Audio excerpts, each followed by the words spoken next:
an exploration of trauma, transformation, and triumph. Your healing starts here. And we are back with another episode of Through the Trauma Podcast. I am Amber Larkins, your host. And today I have a very special guest. We are so excited to have her on today because she has written a book, And the Lotus Shall Rise, My Journey Through Clergy Sex Abuse. And this is a book that is a passion project for her. It has come from her wanting to help other people tell people about abuse and about some of the things that they've been through. And it's such a beautiful memoir that I truly believe will help so many people. So help me welcome Miss Susan Bisaha. It is such a privilege to be here. Thank you for having me on your show. It's so nice to have you here as well. I know you and I have had kind of a more extensive conversation before this, and just getting to know you as a person and your heart behind everything, and then just who you are. You've spent years getting to know people, getting to help people in your professional space, but now you have kind of taken this step to share your own story through this book, and what a powerful thing. First, before we jump into it, let me ask you, is there anything that you want to say to my audience as far as who you are, what you do? Sure. I am a psychotherapist in private practice in Monmouth County, New Jersey. I live right outside Asbury Park, New Jersey. So if any of your listeners are familiar with Bruce Springsteen, he is an Asbury Park guy. So I'm right in his neck of the woods. Prior to being in private practice, I was a school counselor and worked in a group practice. And prior to that, I was a teacher for 5 years. I really thought I was going to be a teacher for the rest of my life. And I realized early on, I wasn't feeling it. And then I moved into being a guidance counselor. Could have stayed there my career. And again, that feeling of this, it's not there. And my friends thought I was crazy. I left tenure, and they said, anybody who's in education, tenure is your rock, right? And I knew I wanted to do something else. So doing this has been it was an interesting journey. It wasn't anything I planned, but I've never been happier.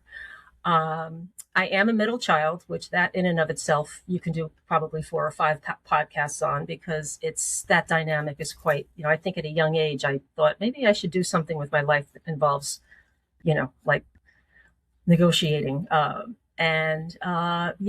thrilled to be here today. And I celebrated my 60th birthday a couple of weeks ago, and it's been quite a interesting 60 years, which I look forward to getting into with you. Well, which you look 40. I mean, if those of you are watching on the video, you definitely. I'll send you the Venmo. Thank you very much. My friends know I never wear makeup, so when they see this, they're going to, of course, give me. I'll be like, listen, you. Yeah. Well, you look fantastic, and I truly believe that something happens when we do give back, and we're able to help other people through their journey and through their trauma. It makes us not only happier, but feel better, look better, everything. I just think that there's so much power behind reaching back and helping people that are along on the journey. And it's the true definition of turning trauma to triumph, or, pain into purpose. Yes. And you've certainly done that. That journey was, kind of a curvy road getting there. You said you were a teacher, and then you got into now you're a therapist. How was that transition? I mean, that's hard going from being a teacher to a therapist, or is it? Again, it wasn't something planned. I was working one day in school, and a friend of mine, a colleague, said, I'm going to go back to school for my master's in counseling. And I was like, oh, now this is back at the time when we had the paper books with all the courses in it. This was nowhere near the age we're in now. That tells you how old I am. And anyway, I thought, oh, that sounds interesting. And then I realized one perk was that my district would help with reimbursement with the tuition. And I thought, at that point, I knew I wanted something else. So I said, the universe is bringing this together. And that was when I thought, let me do this. So I was working full time as a teacher and going to school at night for my master's. Wasn't easy. Well, the underlying theme there is that throughout if you look back over the things that you just talked about, it's all helping people. And I think it takes a real genuine heart to be able to do that. It's definitely a gifted thing that is gifted, I think, to us sometimes, to just have that heart of empathy and love and care.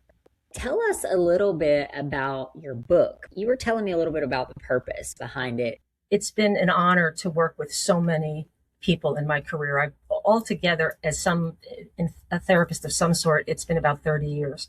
And I've met incredibly courageous, wonderful people. We're all struggling with what has happened in our lives. And I was thinking about writing the book. My mom was still alive at the time. And so my dad passed away many years prior. I wasn't comfortable writing the book, even though she knew what had happened. I still was on the fence about that. But this one particular client, I'll never forget, she came in absolutely distraught and said, "I'm totally broken. I knew her past. It was a horrific amount of sexual assault and sex abuse." And she kept saying, "I'm just not." And the look on her face, I've never seen a client with that affect. And I said, "Okay, Suze, that's my nickname for myself. You're gonna do something at some point to tell your story." Because again, just because I'm a therapist doesn't mean I haven't had my own share of trauma. So my mom passed away in 2014. And it was at that time that I decided, let me give this a shot. Let me give this a go. I should have brought it with me, but I have this old beat up folder that I kept notes and documents and letters, all sorts of things. And I've had that literally for about 40 years. And I almost burned it and threw it away innumerable times. And I was able to open up the folder and be like, okay, it was literally this my life. And so I did attempt to write it about 10 years ago. Well, I did. Unfortunately, it wasn't the quality I wanted. It wasn't quite, I wasn't able to name him either. The priest in particular, he's the Roman Catholic priest. His name is Father Mark Dolak. And I am allowed to name him. But at that time, the culture was very different when it came to institutional abuse, especially church abuse. It was nowhere near what it is now. And so for 10 years, I tried to get an agent and a publishing company. And it was the letters, unfortunately, and it was frustrating. And about a year ago, I'm laughing because my friend very matter-of-factly said, I just got a job. Oh, that's great. Yeah, in a publishing company. I said, "Did you say publishing company?" And I said, "Yeah." So I sent them the manuscript and I signed with them, and the book should be out within the next month or so. They've done they're Cloverly Publishing. They are extraordinary. They are, whatever the theme of your book is, they do a lot of faith-based Christian authors. They work with them, but any genre they will work with. And so here we are. And again, it wasn't planned. I wish I had a video of my face that day when he said, "I got that job." I said, it was almost like I felt something on my shoulders going, and here we are.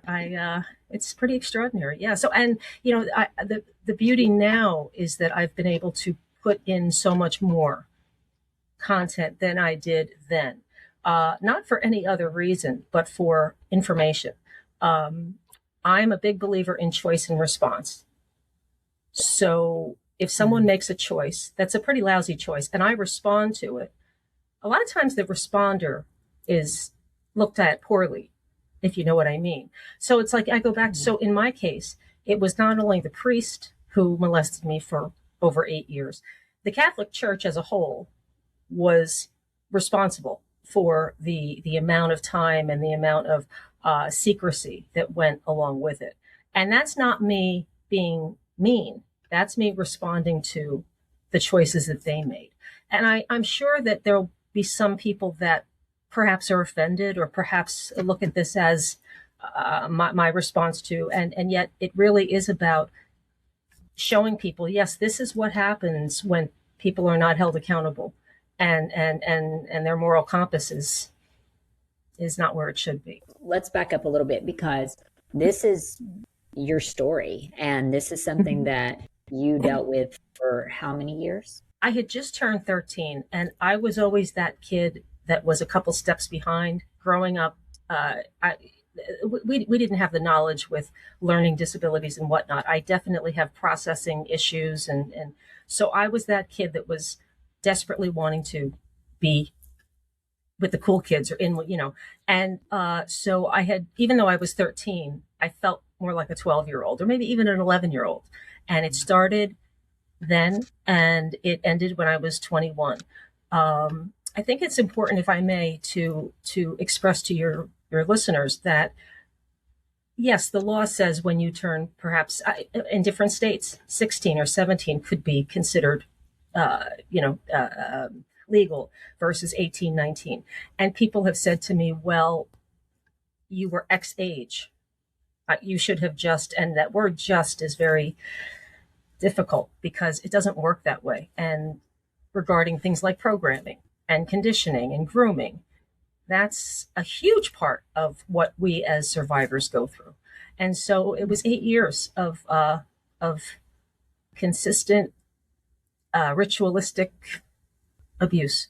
Um, there was also a period of time that he, as I got older, he started to want me to be with other men.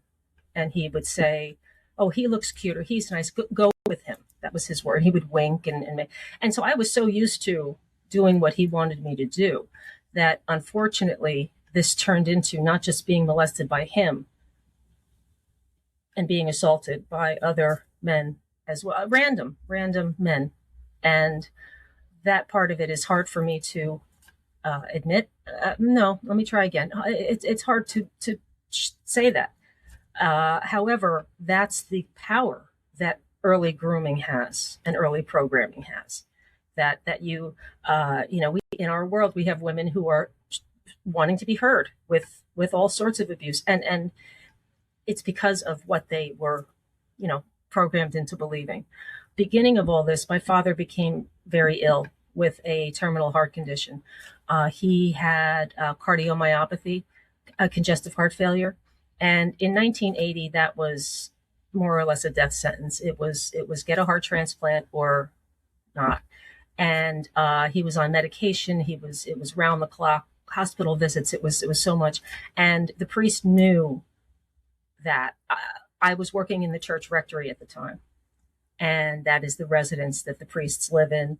And so I was spending a lot more time there, and he got to start to see what was happening in my home life, which again, for a predator, they are notorious for zooming in on the kids that are maybe the fragile kids, the ones that are coming from homes that are not maybe as stable. So that's really when it started. And all under the guise of God. I mean, that was something he continually said was, God wants this. God, you are so, the word special. Amber, only until a few years ago was I able to say the word special without cringing, because all my life he used that word. I know we say the word weaponize a lot, but he did. He weaponized that word. And as soon as he would say, this is special, that's special, I thought, oh, well, that's why I've always wanted to be. I was that kid who wanted to be. And he used God and saying that God sanctioned this, and that you're more special than the other kids. And as a 12, 13-year old, when it started, I thought I had no other frame of reference. I had nothing else to go by. There was no internet. There were no cell phones. And nobody talked about it. It's so infuriating to me. This makes me so angry, that someone uses it's manipulation, control, and abuse in the sense of mental, psychological, emotional, and Mm-hmm. sexual. So it's not just sexual abuse, but it infuriates me because it takes someone that has power, and Mm-hmm. they're using their power to then basically corrupt a whole another person, and a child at Oh yeah. that. And what makes it even worse, I feel like, is that a child is so moldable, And Mm-hmm. I'm just going to say it, but I truly believe people like that will rot in hell. I mean, Mm-hmm. I don't like to say I anybody hope is, so. oh, you're going to hell or whatever, but the fact that you would abuse your authority, that you've been put in Mm-hmm. a leadership position, such as one in the church.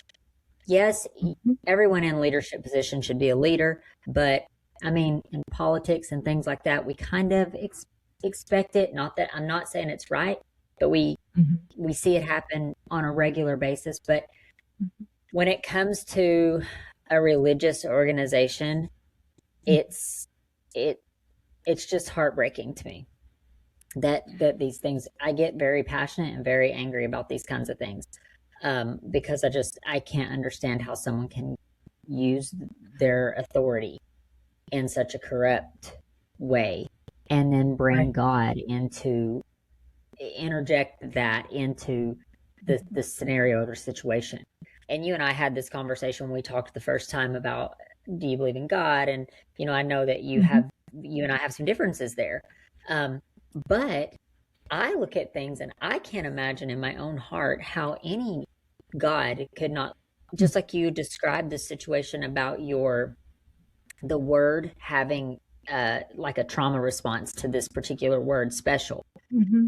It's very similar at this point in your life. I don't know how anyone can't look at it and say, well, of course you have a trauma response to the word God or to the being of God, because it's been so corrupted in such a young, fertile mind. Institutional abuse, any kind of child abuse, assault is horrific.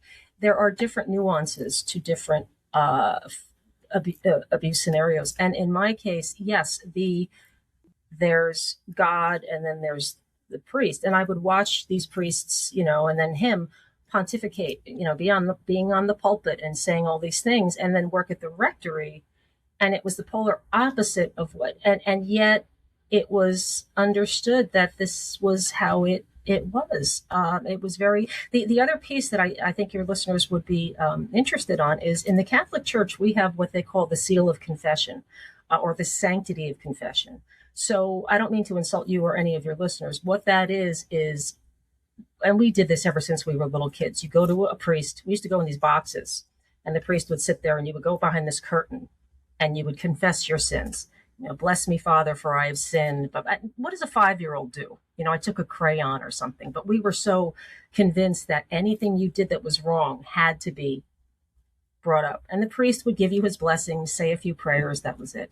Well, in this case, the seal of confession, under no circumstances, now some states have changed their laws, but in New Jersey, if I go to a priest right now and say, I don't like my neighbors, they're you know what? They're Christian. They're ultra Christian. I don't like them. I'm going to go kill them right now. That priest will not report them. They are non-mandated reporters. And that's because ever since, I believe the year was, oh gosh, 1215, I believe, the Catholic Church, was formed. And then they added to their canon law the sanctity of confession. So this Father Mark Dolak, who molested me, said to me very early on, if you're concerned about this, Susan, go to confession. He said, I go to my confessor and I talk about you all the time. And he was making a sandwich. It was the most benign day. I'll never forget. And I'm like, he said, yeah, and I don't want you to worry about it. And I said, well, you do? Like, he said, yeah, all priests, and it's true. Every priest has a confessor. So guess what, Amber? Ever since it first started, somebody else knew firsthand that it was happening, and they didn't do anything. He didn't, because of the seal of confession. Now, Washington State, there are other states, a handful, have adopted laws where priests are indeed mandated reporters. They are not mandated here in New Jersey. And again, it's infuriating. So people say, well, people didn't know. Yes, they did, because then that priest would talk to. So that's where the chain of command is beyond my understanding. How any religious organization could know of these horrifying events and not do anything. And although I've always known about the seal of confession, but recently I was reading it like, oh my God, like this is the real deal. So even now, they won't know. Like, I'm gonna go Yeah, kill a bunch of people. You're no longer affiliated with the Catholic Church. No, no. I have very dear friends who identify as Catholic, and I say good for you. If it works for you, I think it's wonderful. My family, my brother and sister, they for I don't we don't speak we at the moment. For a long time, excuse me, they remained involved in the Catholic Church. That was a bit of a difficult um, piece for me, except for them, they needed it. But no, I am not. And respectfully to you, I believe in the universe. I believe in this energy out there. Some people call it God. I see it as this huge white light. Thank God I believe in something. So, yeah. So that whole piece of the seal of confession just added more and more fuel to where you have the gold card to do whatever you want. And I have several friends who were molested by the same priest. Another thing, and I would love your insight on this, but I feel like words have power. Mhm. We know energetically the words we speak is can shape and mold how we see life, our perception of Absolutely. things, Absolutely. right? So if you have an entire organization, and I don't want to, I hate to say the entire organization, but you have a huge percentage of the organization that's going to these confessionals and saying things that Mhm. is, they're doing things illegal, they're doing things that's not appropriate. Um, all these different things. Some things just pure evil. I'm just going to call it what it is. It's just pure evil. Yes, And you I go agree. and you confess these things, and you're telling other priests about this. To me, it's like now I'm setting the seed, I'm planting the seed, so now other priests may go and do these things. Absolutely. Oh, well, it's like it's opening this whole door of condoning something that is entirely evil. And I just don't 100%. see how that can be right. Mhm. I don't, and I've never been Catholic, just to be honest. Like I am Christian, but I understand a little bit about the Catholic Church. I did a little bit of Mhm. studying on how like Catholic and Christian kind of come to be, but I'm no expert. Like it Mhm. seems to me a confessional would be more of like I'm confessing, but there's this whole thing behind it too. Like I'm as I'm talking through it, I'm thinking about it. There's this whole thing behind it. Like you're supposed to be confessing to someone who's godly, or Mhm. in the Christian, it would say we're going to confess to Christ, but Right. you're not confessing to a godly being. You're confessing to another human who then Mhm. also has their own sins and their own things. I just don't Mhm. understand how people can't look at that and say that's, I mean, not you because you were a child when you were going through this, but Right. when people think through this, and my heart behind everything that I stand for and do, and I think you as well, is like getting people to think, just talk through, share stories, think through these things, call, label things what they are. Evil is evil, abuse is abuse. You know, you said it, you couldn't talk about it at first. That's why your book, it had to go through some years before you could actually release it. And I think all things in timing, but there's power in being able to label things. But I would love your thoughts on all of that too. I get passionate about it and I go on tangents, but Appreciate your passion so much because, from a completely analytical, logical perspective, many people have said two things to me. Number one, Susan, you should have known it was wrong and you should stop. You should have stopped it sooner, blaming the victim, you're right? a And kid. number two, well, there are always a couple of bad apples. And when my mother first found out, which was terrifying, she reacted in a way that was typical, more typical than not, in that she did blame me and said, "Why didn't you know?" and this and that, and that was because she was angry, and that's because she, and as she, I lived with this for decades. I just handed it to her one day. As time went on, she absolutely, she must have apologized 100 times and said, "I am so." Now I'm really wrapping my head around it. And she did say, though, she said, "But Susan, there are always a few bad apples." The fact of the matter is, and there was a wonderful movie made about maybe 8, 9 years ago called Spotlight.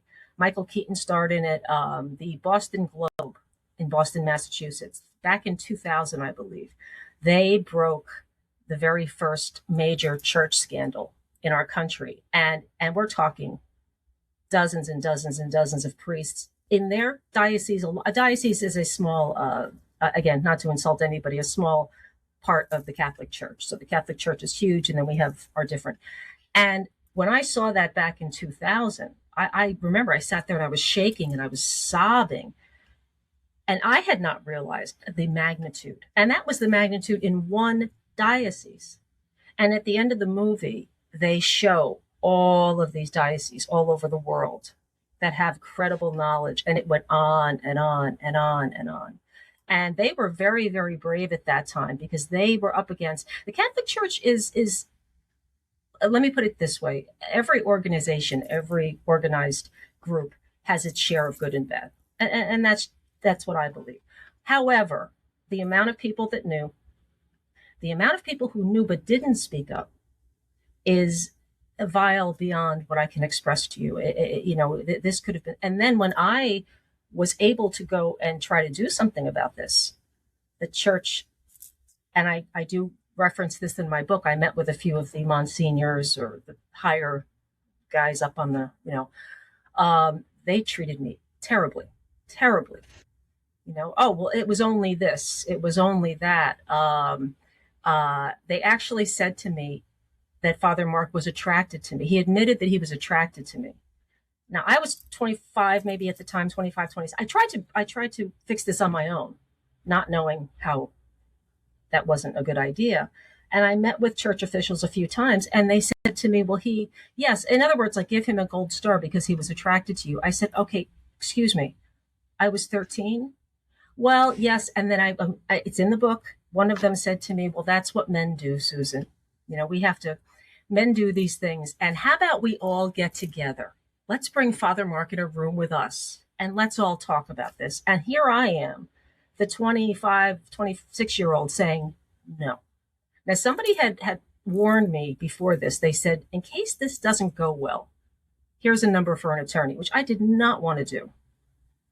And I kept saying to her, oh, come on, that's not going to happen. Well, you know what? It was, and as time has gone on, unfortunately, I have been treated differently than the boy victims. The male victims seem to be real victims. The female, now I don't know any other female that was molested by him. I have been in touch with other females who were basically treated like these little call girls that, well, you did blah, blah, blah. I was hung up on. I was told to get out. I was told, don't ever call us again. And so I had no choice. But because at the time, nobody knew in my family, no one. I was doing this all on my own. And I did go see an attorney to get some legal advice. He wasn't very nice because I'm not laughing because it's funny. I'm sorry. This was back in 1991. And again, the culture was very, very, very different. He made it clear to me that I'm the only lawyer that's even going to touch this case. So I should be like so happy that I thought, okay. And, the laws in New Jersey at that time were the statute of limitations was 2 years. And meaning that once you told somebody about this, the clock started ticking. And if you don't come forward to authorities within 2 years, you're out of luck. And that's exactly what happened. I was with a friend one night. We were having cocktails, nothing. And in a bit of a drunken stupor, I mentioned, oh, yeah, he did some things. So my attorney said, well, that was disclosure. And he looked at his calendar and he said, well, that's it. So the only option I had was some sort of financial settlement. I needed therapy. Nobody knew any of this. And I said, how about they pay for a therapist? I don't, that would be, well, they didn't want that. My attorney said they don't want a paper trail. So he said, your only option is to sign a non-disclosure agreement, an NDA. We will pay you $15,000, which after my attorney fee, it was $12,000. And he said, that's it. He said, but once you sign this, you have to understand you can never, ever, ever, ever, ever speak about this. And I'm sitting there all alone. This is, again, before cell phones, before technology. I'm like, and he was kind of like tapping his pen, almost like annoyed, and I felt this, and I did sign it. I thought, well, at least I can go. And he said to me, go to therapy. Everything will be better. Everything will be fine. I was still that naive, maybe young kid that thought, well, you told me this. Great. So that happened. And in therapy, and I very much think you're going to understand this, is that keeping secrets does not make you well. Keeping secrets is a poison. It's this horrific weight that continues to be on you. And although I had signed the NDA, she said, "You've got to talk about this. You've got to let this out somehow without hurting yourself." I said, "Okay." So we agreed that I would write anonymous letters. I took out the phone book, some of your viewers or listeners have no idea what a phone book is. And I found many of my younger friends and their addresses. And I hand wrote a whole bunch of letters. And I didn't put my name, didn't put a return. I just said, this happened, blah, blah, blah. And I did it because I wanted them to know and take care of themselves, as well as get it out there. One of the letters ended up in Father Mark's hands. And Father Mark had an attorney who sent me a letter saying that they are pretty sure these anonymous letters came from me. I am breaking the NDA, the non-disclosure agreement. And if I continue to do so, they will take legal action against me, and I will be responsible for all court costs and everything else. So in other words, the perpetrator, I don't want to say the perpetrator, Father Mark Dolak, had the leverage at that time. This was maybe 1994, 95, after a few years of therapy. And I can't even tell you what, I felt like it was an out-of-body. I'm reading this, and then my own attorney wrote me a letter blasting me. I told you, you can't talk about this, and it's your fault, and blah, blah, blah. And that was when I attempted to take my life twice. My mother still didn't. Nobody knew. I kept this secret, and I don't like the word stupid. I have to say this to you. I made the stupid decision to get very drunk and try to run into the guardrail on a main road in New Jersey. The first time I blacked out. I'm embarrassed, and yet I'm telling you this because I don't want anyone to think that's the answer to anything. I ended up home, and it was awful. It was awful. And I said, okay, you could do this. It's okay. And a few days later, I was like, I'm done. I can't. I kept looking at that letter, and I went to my father's grave, and I said, I'll see you soon. And as I'm drinking Jack Daniels or whatever it was in his favorite beer, and I was determined that day. I said, I'm done. I can't. So I'm driving, and I accelerated. I was in the left lane. And as God is my witness, I literally felt some sort of hands or some energy shift the steering wheel. I cannot begin, as you could see, I cannot begin to tell you what that did. I gently pulled over to the shoulder, put my flashers on, and absolutely sobbed and sobbed and sobbed and said, thanks, Dad. Like, I will always believe that was my father redirecting me. And I said out loud, I will never do that again, Dad. I promise you. And I didn't. So from that point, and I told my therapist, and of course we made a verbal agreement. She said, "You never." No, I'm not. And since then, I have not. No, I mean, driving drunk is one of the most reckless things I could think of. So, and I do apologize to the world because I could have killed someone. It was so selfish of me. And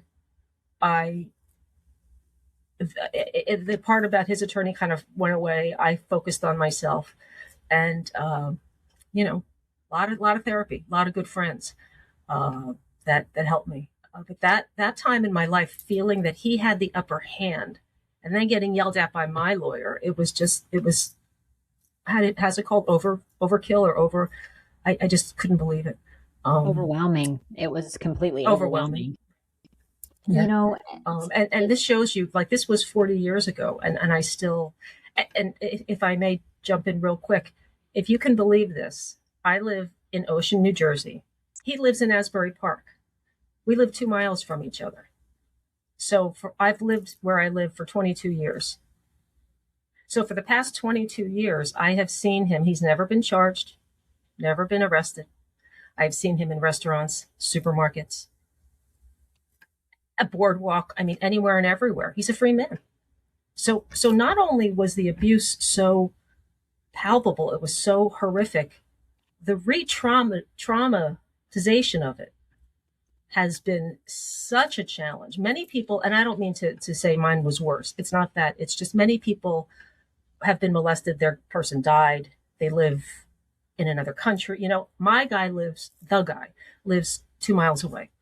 And I kept saying to the universe sometimes, is this a cruel joke? Like what is, and there was a time he was driving by my house every day. Every day. I take my dog out. And so I do believe God or the universe, believe it or not, gave that to me as a gift, which may sound a little strange, except I had two choices. Let it consume me or let it empower me. And as time has gone on, it actually has empowered me to where, because I'm not going to give myself away ever again to somebody like that. Never.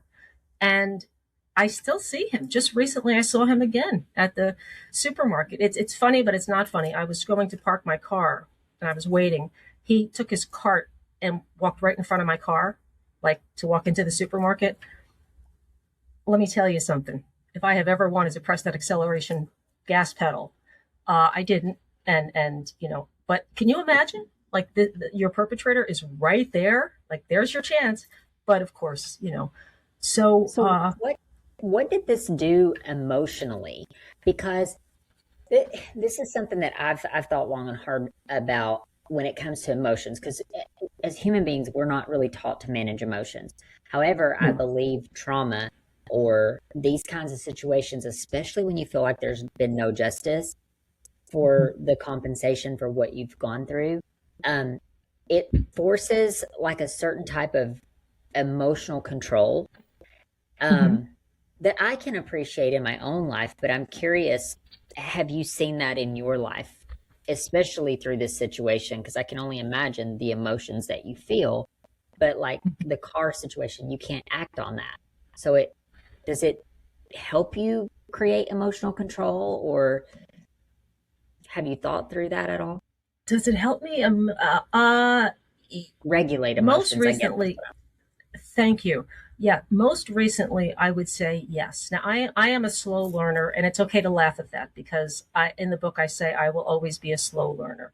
And so when it came to my friends, for instance, would say, well, first of all, I'm awful with friends and relationships. I'm not good at keeping friends. The small group I have, I'm kind of off and on with. They're very patient with me.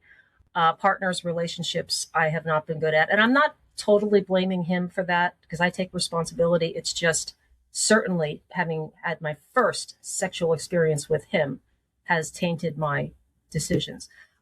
There was a period of time I was drinking a lot more, and I wasn't, even in therapy, I was, pardon my language, pissy. Like I'd look at my therapist who was like this big and say, you're not helping me. But she was great. She said, Susan, I don't think this is working. So then I had this meltdown. You're going to leave me. You're going to fire me. And she said, you're not doing the work.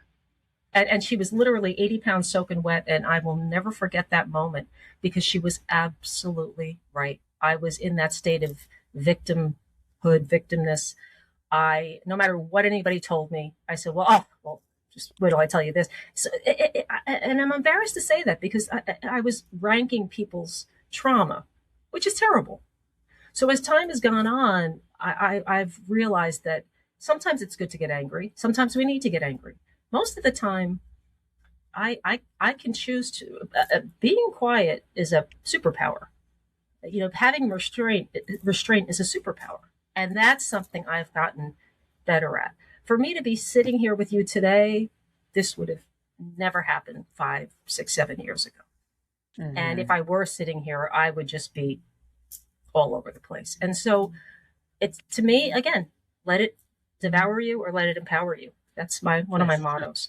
I love that motto. That's good. Yeah, that's a really good motto. You take it. Let's make t-shirts.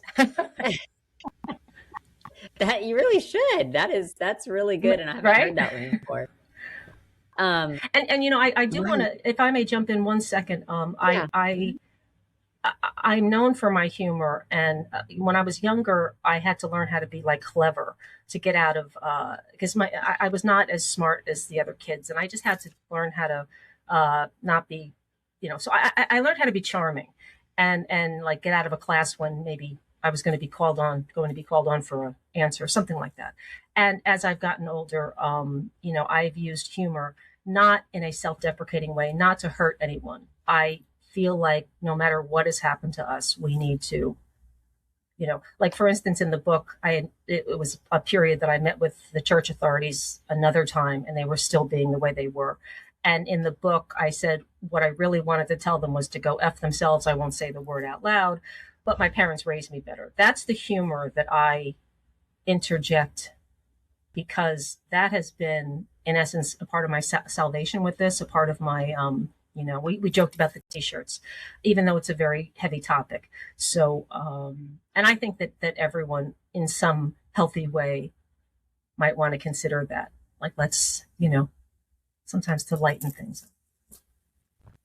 Well, I think some scenarios are so traumatic that it's Mm-hmm. like, I think laughing is like it's a response. I don't know. I'm not a therapist. You're a therapist. You could probably explain this better.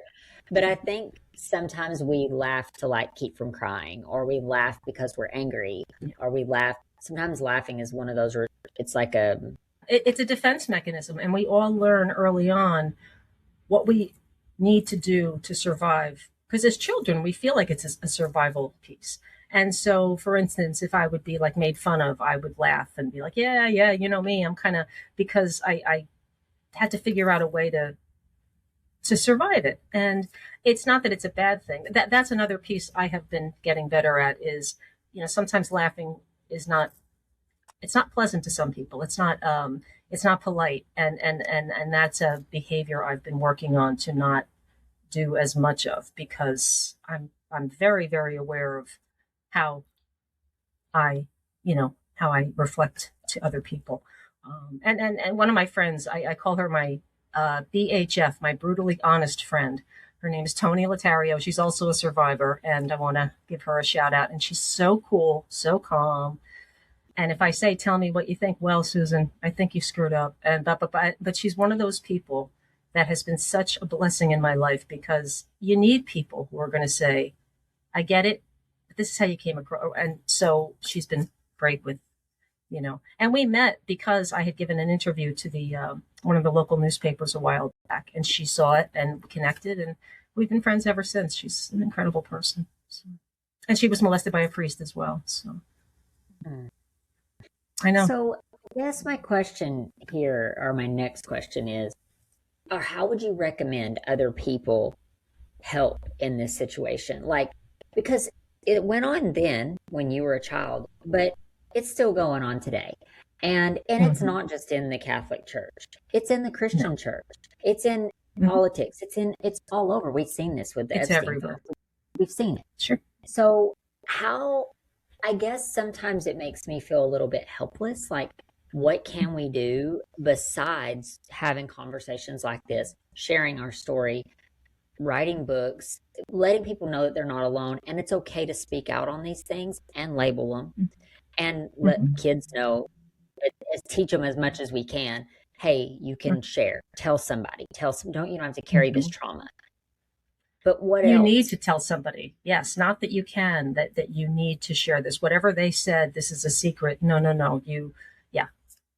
Um, you said you are currently living in Tennessee. Did I'm you in tell me? Nashville, yeah, in Tennessee. Nashville. Okay. I asked because, first off, I would say, I don't know if Tennessee is one of the states that requires priests to be mandated reporters. I would certainly say to find that out. If not, I started a petition in New Jersey to require New Jersey priests to be mandated reporters, and I'm going to put it on my website, and hopefully that'll get enough traction. And I'm going to make some noise, because my mother used to say, the older you get, the less you care what people think, and I thought she was crazy. And so I turned 60, and I'm like, I don't really, I'm doing so, especially when it's coming from your heart. and when it's coming from a good place. So that would be my first message to your viewers. It doesn't matter if you're Jewish, if you're Muslim, if you're Hindu, if you're Christian, find out, because even though you may not be Catholic, you can be a victim of someone's horrific crimes. Because if someone says, I'm going to go now and kill that Christian family in New Jersey, it's going to happen. So that would be my first piece. My second would be to make some noise, like if you're currently Catholic, go talk to your pastor and express how you feel about this, and express your anger about how priests are not mandated reporters, and encouraging. I hope that there's someone out. This person could be 15, they could be 85. I want somebody out there to be like, okay, I'm gonna step forward. They can call me. They can, I have a website. They can. I mean this. This is now my mission to, and I know what it feels like to utter those words for the first time. You can't take them back, like something. But once you say it, it's there, and yet you can get to a place like where I am that is so much better and so much more freeing. And they can't hurt me anymore. And they made it clear, not saying it, but in their way of, we can hurt you, or we can. Well, now it's like, come on. I have actual church documents in my book that I couldn't put in 10 years ago, not for no other reason other than that was your choice. I want to show people what your choices were, and then perhaps keep the dialogue, going. Just recently, this makes me so sick. I don't think it was New Jersey. I had just heard about a young girl going to confession, and the priest was asking her very sexual questions. It didn't go into detail, but it was one of those news clips that came over, my phone, and how uncomfortable she was and whatnot. And I thought, like, this is a travesty that this poor girl was even exposed to. I don't think she was more than 15.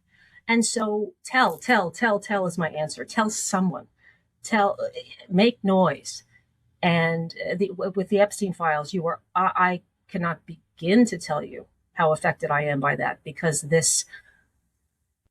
I have some wonderful friends who are white men, and I'm not taking the entire population. Let's be real. There are certain pieces of us that are ruled by certain groups. And I wish more men would step up, and not even white men, but men in general, and say, this is not okay. And that's right. The only way. If every man in our government, Republican, Democrat, if every man came together and said, release everything with the Epstein files, but that hasn't happened. And it makes me sick, because you said you have children? Mm-hmm. Yeah, 14 and 11.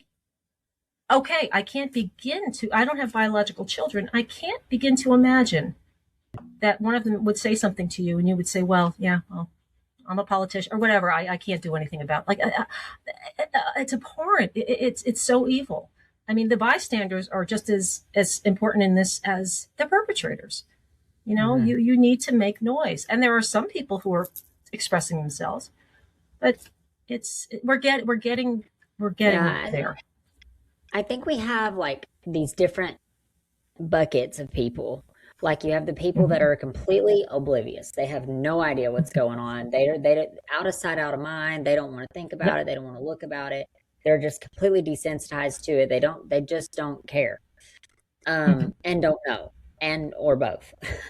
Then I think you have the people who are perpetrating it. I do believe there are true evil people that maybe they're addicted to it. Maybe it's manipulation and control, and they get a certain high or thrive on that. I don't know. And then you have the people who know about it but don't know what to do about it. And I think like sometimes I think, well, do I fit in that bucket? I kind of know like what's going on. I feel sickened by it. I have to constantly be reminded of it. But then how do you live life and keep managing your own life and your own things and the things that you have to do, knowing there's so much evil? And you have to like balance this out, because you can't like focus on evil constantly. And then you still got to raise your kids, go to work, do your things. You still got to be strong enough to help people. So it's a challenge. I think it's a big challenge of like where do we fit in there and then what can we be doing? And I think this is a question that I'm always asking myself. What can I do to help more? Um, it's just What, you know what, hard. Amber, if I can jump in, what Mhm. you can, you're already doing it. You provide a forum, you provide a platform for people like me to come forward and to be raw with you. So from the bottom of my heart, and I'm going to cry again, thank you for taking, this is your personal time. You're doing this for no other reason but to give us this forum. And you're giving, it's so amazing how life goes. Like you start here and all of a sudden I'm here. Well, I wouldn't have gotten here unless these things happen. So today somebody's going to listen to you, and I pray that somebody contacts me and says, hey, I heard your podcast, and I'm in this okay, let's talk. First of all, we got this. Second of all, we got this. And third of all, what are we going to do? So you are doing much, much more than I think you give yourself credit for, and keeping the conversations going. You know, for a period of time, I was consumed with doing like, and my family kept saying, we understand, except it was all I was talking about. And I learned to balance it more. I believe that every single word we utter goes out into the universe. And if it's a good word, it's like white, like a positive. If it's not so good, it's like black. So right now, in this hour we've spent together, we have put out so much white, positive energy. And that's going to build. It's going to keep building. And maybe not tomorrow, except we are making a difference. You are making a tremendous difference. So thank you. Thank you. Yeah. I hope you Well, realize that. I appreciate I truly appreciate you saying that. That means the world to me. Um, I will say this because it reminded me of something as you were talking.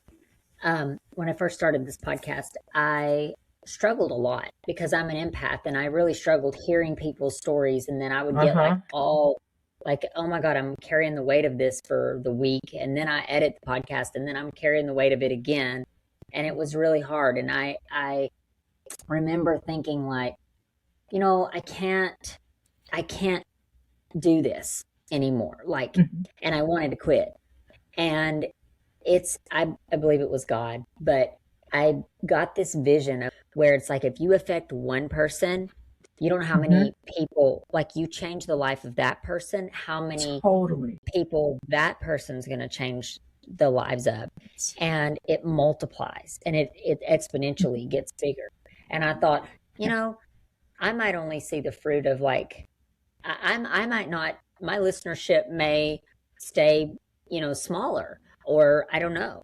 But if it takes impacting one person, then it's worth it. And now we've been doing the podcast almost 3 years now, or a little over 3 years. Gosh, I lose track of time.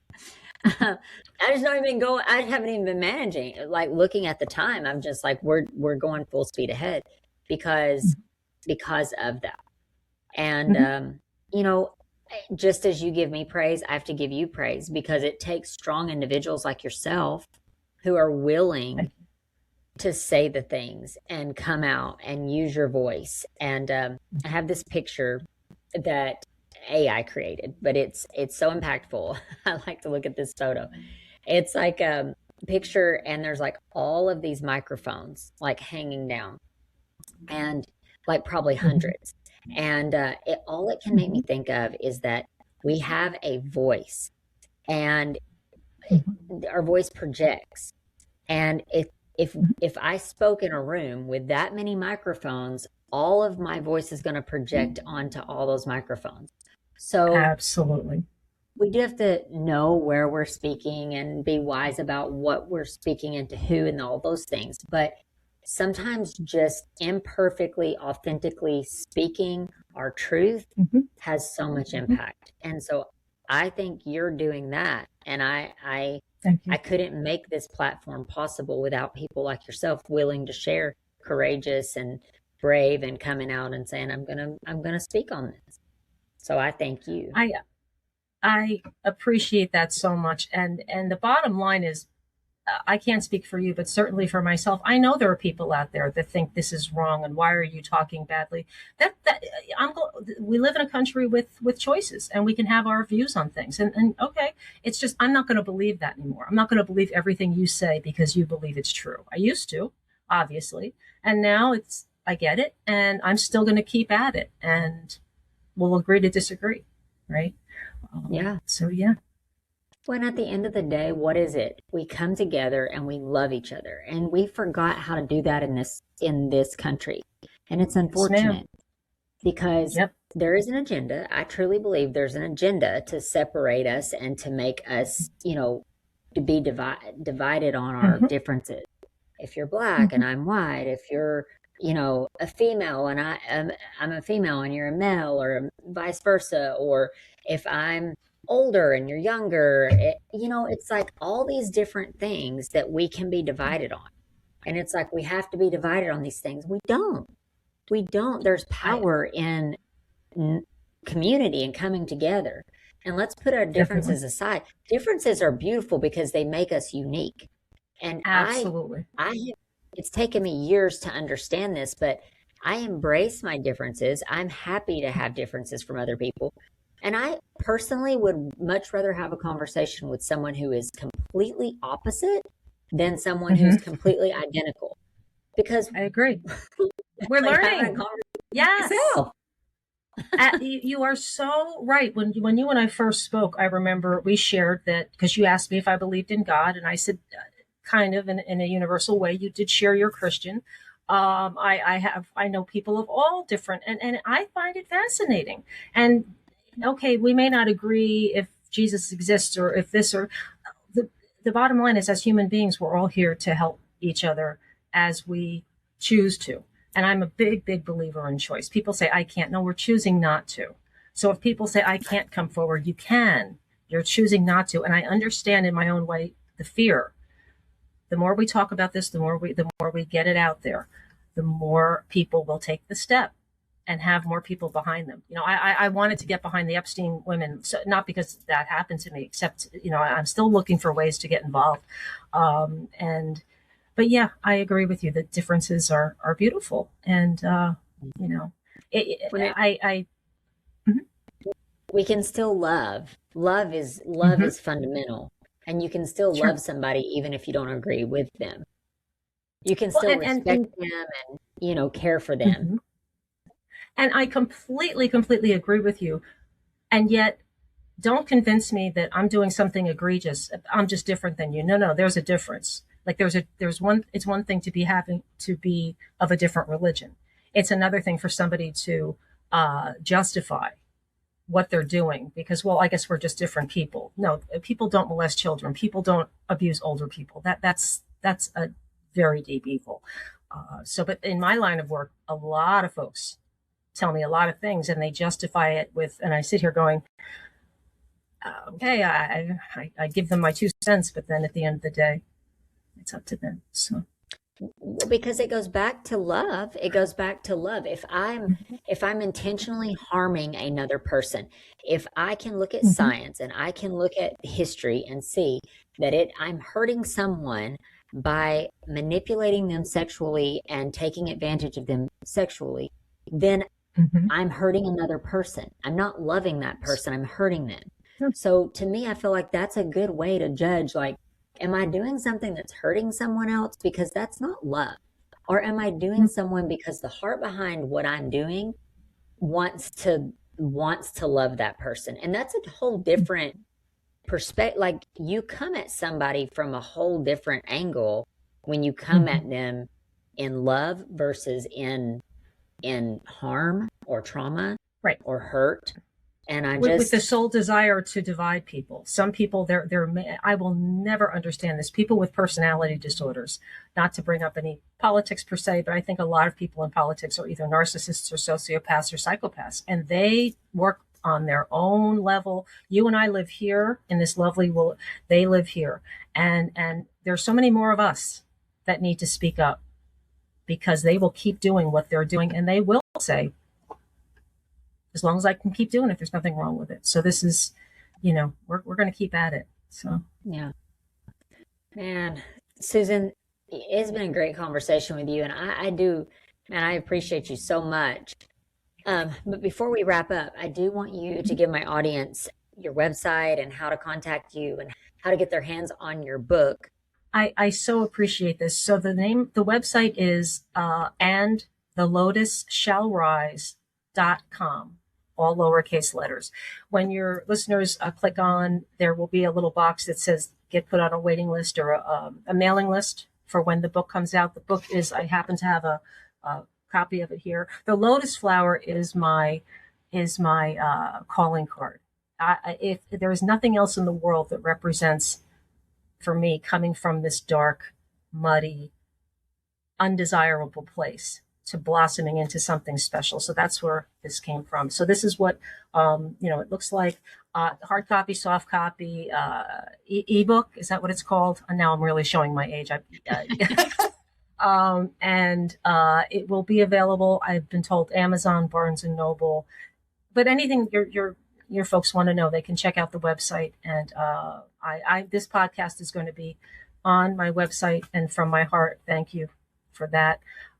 There's power, and we have a lot more strength than we may realize. So so that's the book, and again, the website is andthelotusshallrise.com. Mm-hmm.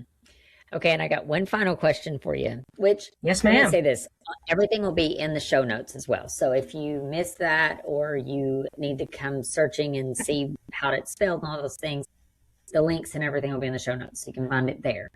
But my last question for you, Susan, and you may have just already done this because you did kind of drop the mic there at the end, but if you had one final overarching thought or advice that you want to leave my audience with, what would that be? I'll put you on the spot. And now I'm going to get emotional. You matter. You are invaluable. This does not identify you, and you can let it devour you or let it empower you. That's really the best I can say. Is it feels like clawing sometimes on a hill or a mountain. Never say never. I can't express, and if people haven't told their families, if they haven't told, then get on my website and get my contact information. I don't care where you are in the world or what. I'm so open to paying it forward. The only positive that has come out of this is meeting you and getting to know you and sharing with people what you can do. Do not ever let anyone take your value. If any of us feels invaluable, that is a choice that we are making. It's no longer about the other person. If I feel undeserving, or that's my choice. And so once we really wrap our hearts and minds around that, that's when we can say, yeah, no, I'm going to speak my truth. That was beautiful. Thank you so much, Susan. I'm sorry I made you cry, but thank you. No, it's okay. This has been such a privilege. Again, I use that word a lot today, but thank you for allowing me on your show. And if there's anything I could do for you down the road, or maybe come back again and say hi, I appreciate that. Well, thank you, Susan. I loved having you as well. And I really believe your episode is going to impact people. I definitely think your book is going to impact people. So I hope so. Happy to hopefully just get that out there even more. But thank you so much for your time today. I really appreciate you. Thank you so much. Hey there, friend. Thank you from the bottom of my heart for spending this time here with us on Through the Trauma podcast. Your presence means more than you know. If this episode has spoke to you or gave you hope or made you feel just a little bit less alone, then I would love it if you would take a second, subscribe, leave a review, and share it with someone who truly needs to hear it. Every share, every comment, every listen, it all helps our message get out and reach those who truly need it the most. Healing happens inside of a community, and together we are breaking the silence and creating space for transformation. Thank you so much for being a part of this journey. Until next time, be gentle with yourself. You are not alone.